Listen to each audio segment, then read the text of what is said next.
मैं दिल्ली के एक फैक्ट्री में साफ सफाई का काम करता हूँ। मेरा घर फैक्ट्री से 5 किलोमीटर की दूरी पर है। मेरे पास एक साइकिल है जिससे मैं अपने घर से फैक्ट्री और फैक्ट्री से घर आता जाता हूँ। एक दिन जब मैं फैक्ट्री से घर जा रहा था तो रास्ते में मुझे एक लड़की दिखाई दी और वो मुझे घूर घूर के देख रही थी। मैं उसे टालते हुए अपने घर की ओर निकल पड़ा।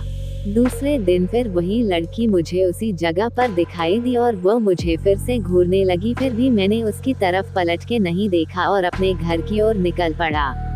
मैं उसके पास रुका भी नहीं क्योंकि मुझे उस लड़की से डर लग रहा था।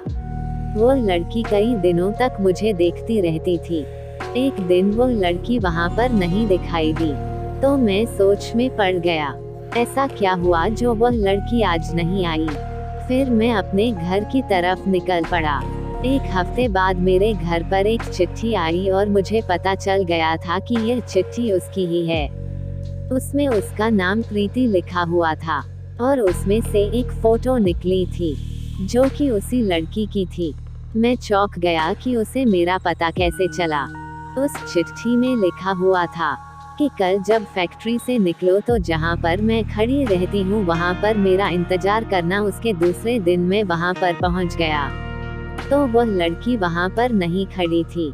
मैंने काफी इंतजार किया, फिर मैं अपने घर की तरफ चल दिया और तभी मुझे याद आया कि वो जो चिट्ठी आई थी उसमें उसका पता तो होगा। फिर मैं उसका पता पढ़कर उसके पते के अनुसार मैं उसके घर मिलने के लिए गया। दरवाजा खोलते ही एक आदमी आया और बोला कि क्या काम है, तो मैंने बोला कि मुझे प्रीति से मिलना है।